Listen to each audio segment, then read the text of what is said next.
sampai ayatnya yang ke-5 saja sudah. Sama-sama kita baca ayat ini. 1, 2, 3. Ketika sama-sama kita baca saudaraku. Mulai ayatnya yang kedua. Ketika Saul pulang sesudah membunuh orang Filistin itu, diberitahukanlah kepadanya demikian.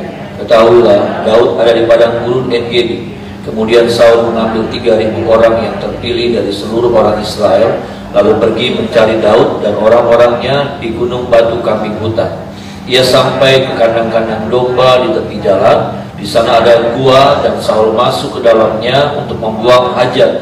Tetapi Daud dan orang-orang yang duduk di bagian belakang gua itu. Lalu berkatalah orang-orangnya kepada Daud, telah tiba hari yang dikatakan Tuhan kepadamu, sesungguhnya aku menyerahkan musuhmu ke dalam tanganmu, maka perbuatlah kepadanya apa yang kau pandang baik. Maka Daud bangun lalu memotong punca jubah Saul dengan diam. Saudara, kita melihat di sini bagaimana saat-saat yang kritis terjadi, ya saudara, saat-saat yang menegangkan terjadi, saudara. Bagaimana nyaris, ya, Daud ditangkap dan dibunuh oleh Saul. Tetapi yang kita lihat, bagaimana Daud luput, ya, Daud lolos, saudara. Mari sama-sama kita akan melihat, saudaraku, cerita ini dengan sudut pandang yang benar. Di tengah-tengah situasi yang seperti ini, ada orang-orang yang lolos, ada orang-orang yang luput, tetapi ada orang-orang yang kena. Ya, ada orang-orang yang seperti yang tertangkap. Kalau dalam bahasa sehari-hari kita, ya, dengan keadaan COVID seperti ini, ada orang-orang yang lolos, ya. Lolos dalam pengertian seperti Daud, sudah dikuasai, tetapi lolos. Tapi ada orang-orang yang kena, ketangkap gitu, ya, sudah. Dan kita melihat bagaimana Daud ada di En-Gedi, saudara. Ya, ini juga jadi sebuah kunci kita untuk kita bisa mengalami pertolongan Tuhan. Apa itu En-Gedi? En-Gedi artinya mata air anak domba. Ya, En-Gedi, mata air anak domba. Ya, kita tahu bersama ini bicara tentang Yesus, ya saudara, pribadi yang menjadi penolong buat saya dan saudara. Ada amin, saudara, ya. Yesus yang menjadi juru selamat buat kita, dan bukan hanya keselamatan roh yang Tuhan sediakan, Dia menjamin itu, tetapi juga saya percaya dalam semua hal kehidupan kita, Dia mau tampil sebagai juru selamat. Ada amin, saudara, ya. Dia jadi juru selamat buat ekonomi, Dia jadi juru selamat buat kesehatan, dan banyak hal lain lagi. Ini saudaraku yang kita lihat bagaimana Daud diluputkan, Daud lolos, Daud lepas. Kenapa? Dia ada di En-Gedi, saudara. Tetapi mari sama-sama kita melihat dengan situasi yang orang bingung sekarang. Ada orang yang lolos, ada orang yang tertangkap, ada orang yang sembuh, ada orang yang mati karena COVID. Dan orang sekarang dibingungkan, saudara. Orang dibingungkan cara berpikir kita, ya. Dan akhir-akhirnya kalau kita tidak mengerti firman Tuhan, maka jadi rusak iman kita, ya. Karena kita akan berpikir di dalam Tuhan ada En-Gedi, ya. Di dalam Tuhan itu ada keselamatan, di dalam Tuhan ada keluputan, saudara. Ya, di dalam Tuhan ada keselamatan, di dalam Tuhan ketika kita berharap sama Tuhan ada keluputan seperti Daud diloloskan dari En-Gedi, diselamatkan karena dia ada di En-Gedi. Betul, saudara. Cocok. Tetapi mari sama-sama, itulah sebabnya saya mengatakan, mari sama-sama kita melihat secara utuh kebenaran firman ini. Karena ada orang-orang juga yang tertangkap. Buat Daud lolos, ceritanya jadi indah, ceritanya jadi baik. Tetapi ada cerita-cerita yang jadi nggak baik. Ketika apa? ketika orang-orang itu juga ada di NGD, ketika orang-orang itu juga ada di dalam Tuhan, ada dalam perlindungan Tuhan, ada dalam pengharapan kepada Tuhan, ada dalam hidup yang mengandalkan Tuhan. Tapi kemudian sepertinya tidak lolos gitu, tertangkap. Lalu kemudian di mana faktor keberuntungan, di mana faktor saudara, keuntungan seseorang ada di NGD, ada di dalam perlindungannya Tuhan? Di mana? Orang bertanya seperti itu. Lalu di mana Tuhan? Di mana Tuhan yang saya andalkan? Di mana Tuhan yang saya utamakan? Di mana Tuhan yang saya jadikan tempat perlindungan? Di mana kehadiran Tuhan?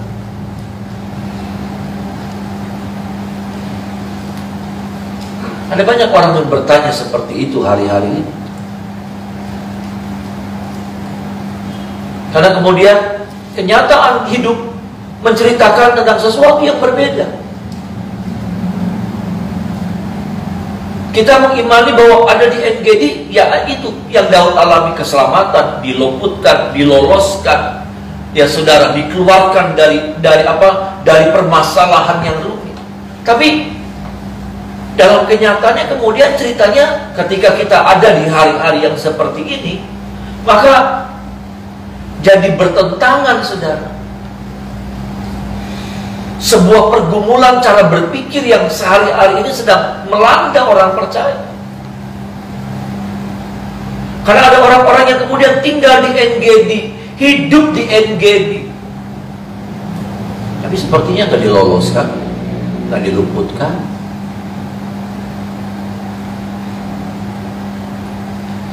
Itulah saya mau menyampaikan sesuatu yang lain, tapi ini jadi sebuah peperangan batin buat saya sendiri, buat banyak orang yang hari-hari ini mungkin mengalami keadaan yang seperti itu. Ada keluarga-keluarga yang akhirnya kita sudah berdoa buat mereka, kita sudah memohon kepada Tuhan buat mereka supaya diluputkan, diloloskan mereka. Tapi ternyata enggak. Akhirnya menjadi peperangan batin. Ini menjadi sebuah peperangan, pergumulan sesuatu yang berkecamuk dalam diri banyak orang. Buat saudara yang tidak mengalami itu mungkin sesuatu yang biasa. Tapi buat beberapa orang yang mengalami keadaan-keadaan yang seperti itu sebuah peperangan. Berharap, bergumul, diselamatkan, ditolong, diluputkan, diloloskan. Tapi ternyata kemudian tidak. Saya diingatkan, saudara, dengan ayat ini, saya diingatkan dengan sebuah cerita yang dialami oleh Yusuf. Ya, dialami oleh Yusuf. Cerita tentang Yusuf dan Daud beda. Cerita tentang Yusuf dan Daud beda. Daud diluputkan, Daud diloloskan, Daud diselamatkan. Yusuf sebetulnya tidak. Kenapa? Karena Yusuf kemudian masuk di lubang sumur. Yusuf berharap ada pertolongan Tuhan, ada mujizat yang dinyatakan, yang terjadi. Ya saudara, betul dia diangkat, tetapi seperti ada pepatah, ya, lolos dari mulut singa masuk ke mulut buaya. Keluar dia dari sumur, selamat dia, tapi penderitaan yang lebih panjang sudah menanti Yusuf. Dia masuk jadi budak, nggak selesai sampai di situ, terus.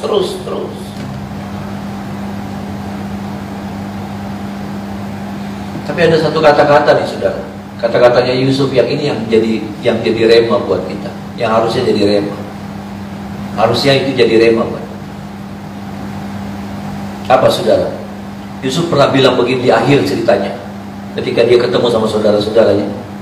Dia bilang begini sama saudara, tentunya ingat, saudara. Yusuf bilang begini, orang mereka-rekakan yang jahat kepadaku, tapi Tuhan mereka-rekakan yang baik untuk aku. Ada amin, saudara? Ada amin? Ini, saudara, ya. Orang mereka-rekakan yang, dan berhasilkah orang? Menurut saudara berhasil tidak saudara? Berhasil. Orang mereka-rekakan yang buruk kepada Yusuf, dan itu berhasil.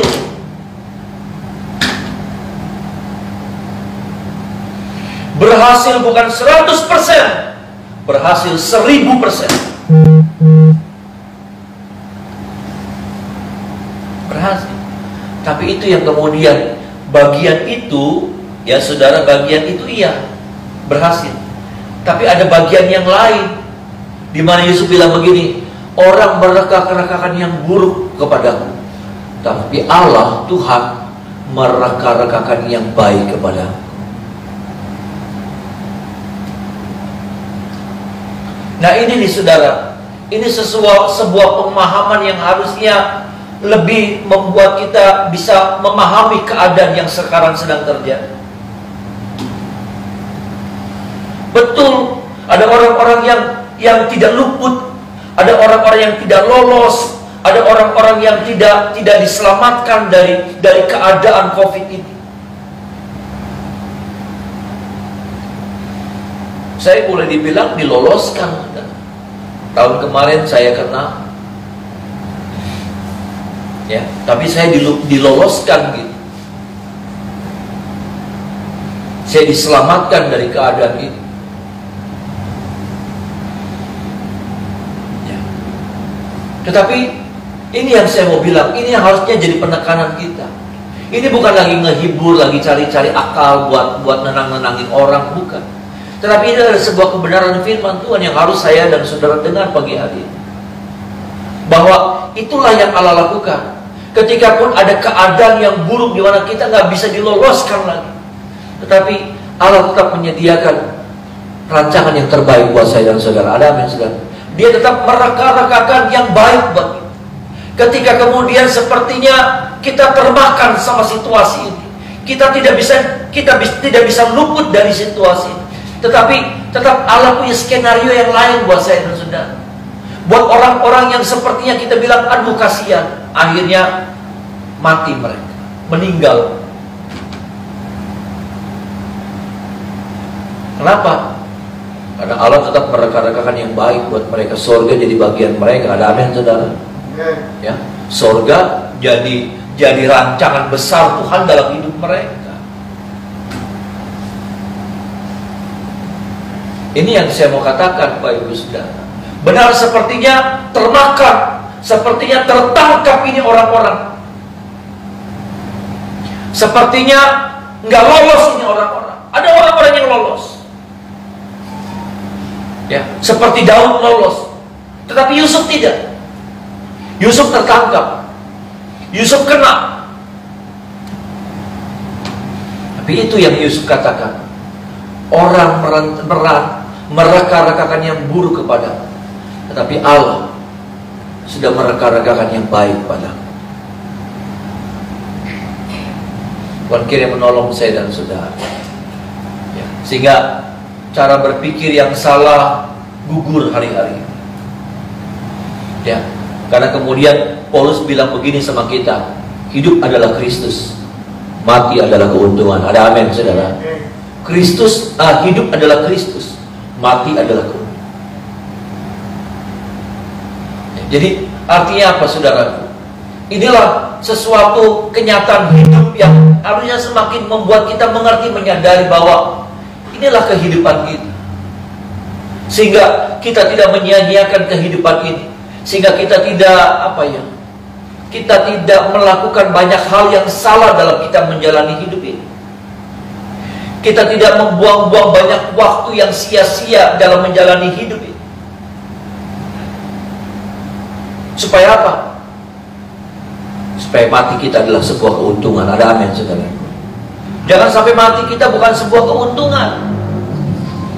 Saya tidak bilang bahwa kematian semua orang adalah sebuah keuntungan. Kematian orang Kristen adalah sebuah keuntungan. Tidak. Hanya orang-orang yang sungguh-sungguh di dalam Tuhan, hanya orang-orang yang memakai hidupnya serius sama Tuhan, saudara. Maka itu yang terjadi. Hidup adalah Kristus, mati adalah keuntungan. Tolong setiap kita pagi hari ini Bapak Ibu Saudara, supaya dengan semua yang kita lihat, yang kita dengar, yang sedang terjadi, saya nggak tahu saudara, pandemi ini masih berapa lama. Saya berpikir tadinya sudah semakin berkurang,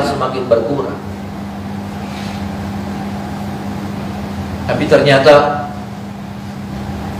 masih melanda begitu hebat.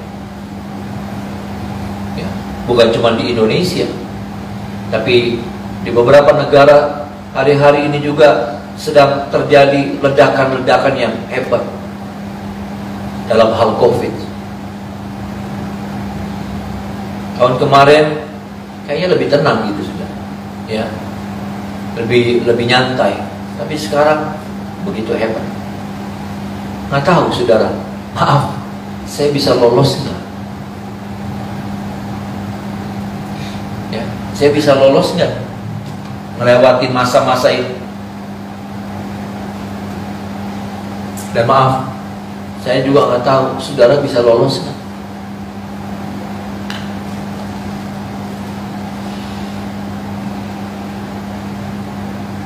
Kakak ipar saya itu sudah sembuh sebenarnya sudah. Hari Jumat, hari Kamis sudah semakin baik, hari Jumat semakin baik sudah. Dan kakak ipar saya pengen pulang, pengen buru-buru pulang, pengen dijemput pulang. Cuma kan belum bisa sudah. Sampai hari Minggu anak-anaknya konsultasi sama saya, jadi gimana? Oh belum bisa, jangan dulu, oksigen juga nggak ada, saya bilang. Oksigen lagi kosong. Ya. Yang Samator yang di Ciperna itu kosong. Baru datang katanya beritanya hari Senin ada. Jadi kalau sampai ini, kalau sampai pulang, bagaimana nanti kalau misalnya masih butuh oksigen? Selasa baru di tes rapid negatif atau positif. Jadi saya bilang karena kakak ipar saya ini sudah pengen pulang, ya sudah, berarti saya bilang hari Senin aja, bilang hari Senin sabar ya, tunggu besok. Dan besok juga ulang tahunnya Senin itu.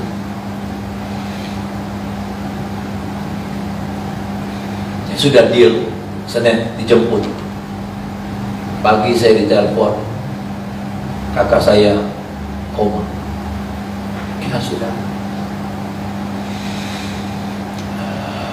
Kami masih berharap, saya masih berharap mujizat terjadi. Saya masih berdoa, Tuhan bangkitkan. Saya cuma lihat anak-anak butuh, anak-anak pasti goncang imannya. Ketika mereka harus kehilangan papa dan 12 hari kemudian mama mereka dipanggil pulang.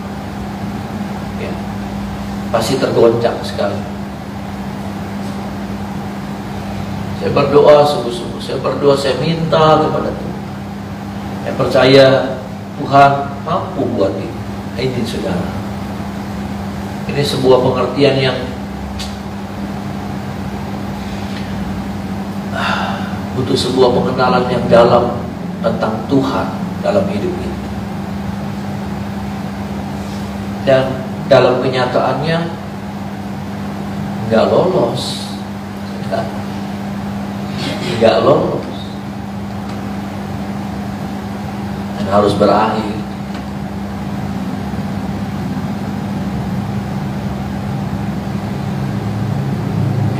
Saya tidak tahu adakah kita bisa melewati masa ini. Saya tidak tahu tahun ini berakhir enggak, atau sudah mau 2 tahun sudah. Kalau dari Wuhan itu sudah mau 2 tahun. Kalau dari Indonesianya ya sudah berapa tahun? Sudah 1 tahun. Tapi saya mau bilang lolos atau tidak lolos, saudara, tapi Allah tetap merencanakan yang baik buat saya dan saudara. Ada amin saudara. Yang penting ini, jaga hati kita. Ini yang saya lihat, Daud ini jaga hati. Ini yang saya lihat, Daud ini jaga hati. Ini yang saya lihat juga, Yusuf ini jaga hati. Ini tema besar buat saya dan saudara. Ini PR besar. Apa itu PR? Pekerjaan rumah besar dalam hidup saya dan saudara adalah jaga hati. Sama-sama bilang sama saya, jaga hati, saudara. Ya, jaga hati. Daud tuh jaga hati. Ya, ada kesempatan bunuh orang yang bikin susah hidupnya. Dia punya kesempatan, tinggal tusuk. Karena dia bisa potong itu jubah. Jubah berapa banyak sih, saudara? Ya. Artinya sejangkauan tangan bisa. Tapi dia jaga hati untuk tidak melakukan. Yusuf jaga hati ketika dia dianiaya, ketika dia difitnah, ketika dia dirugikan, ketika dia ditindas secara fisik dan mental. Bukan cuma fisiknya Yusuf, tapi yang lebih berbahaya adalah mentalnya Yusuf yang teraniaya, yang tertindas saat itu. Tapi hebatnya orang-orang ini, saudara, mereka bisa jaga hati. Pekerjaan rumah besar kita hari-hari adalah jaga hati. Jaga hati dari apa? Dari semua hal. Dari rasa kecewa, dari semua. Rasa ketersinggungan, dari semua.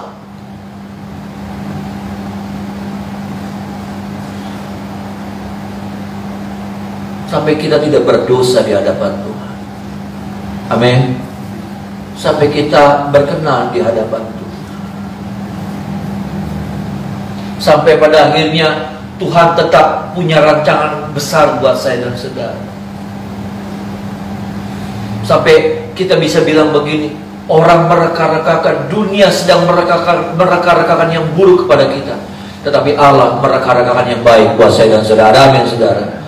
Dunia dan semua orang-orang yang sedang terlibat di dalamnya sedang merancangkan yang buruk buat kita, buat manusia, saudara.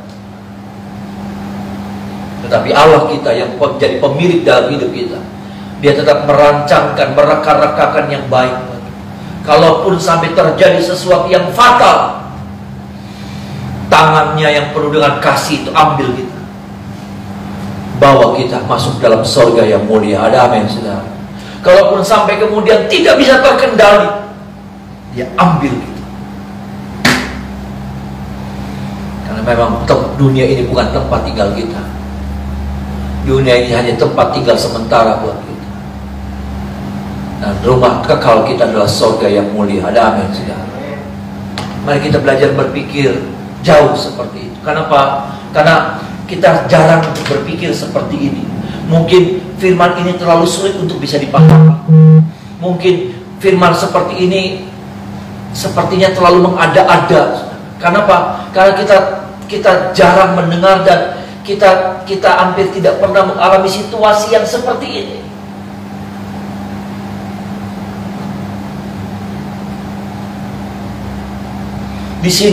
Di sini buat orang percaya kematian bukan sebuah kekalahan. Ada amin, saudara. Ya. Karena masih kita berpikir bahwa kasihan mati, kasihan ini mati, kasihan ini mati, kasihan. Betul, yang kasihan itu orang yang hidup yang ditinggalkan, kasihan. Karena pasti berduka. Tapi orang yang mati dalam Tuhan, mereka bersorak-sorai berjumpa dengan Tuhan, masuk dalam kemuliaan, kekal bersama dengan Tuhan untuk selamanya. Ada amin, saudara. Untuk mereka itu sebuah kenikmatan hidup. Ya, kita yang ditinggalkan, yang menderita, kita yang berduka cita. Sekali lagi, saudara, ya, ini bicara tentang luput, lolos. Dan orang-orang yang penting mereka sudah bersama dengan Tuhan. Dan yang saya cuma mau bilang, firman Tuhan ingatkan sama kita, pastikan bahwa hari-hari ini kita tetap jaga hati kita, karena ini kunci dari apa yang Yusuf katakan. Orang mereka-rekakan yang buruk, tetapi Allah mereka-rekakan yang baik kepadaku. Ada amin, saudara. Kenapa? Karena Yusuf, Daud jaga hati.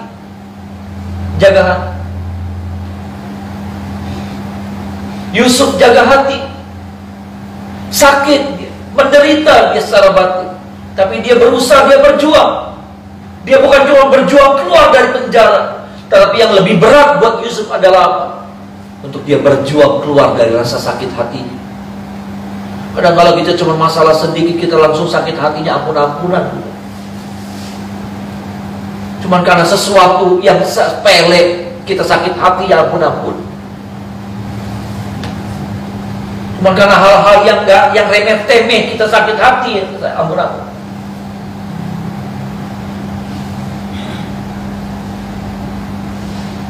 Tolong kita, ini firman buat kita semua, termasuk buat saya. Ya, supaya apa? Supaya rancangan besar Tuhan tetap terjadi dalam hidup saya dan saudara. Rancangan besar Tuhan itu apa? Bukan cuma di dunia ini, tapi rancangan besar kita, Tuhan dalam hidup kita adalah surga, kekekalan, saudaraku. Karena untuk itulah Yesus mati buat saya dan saudara. Untuk apa? Untuk membawa, menyediakan rumah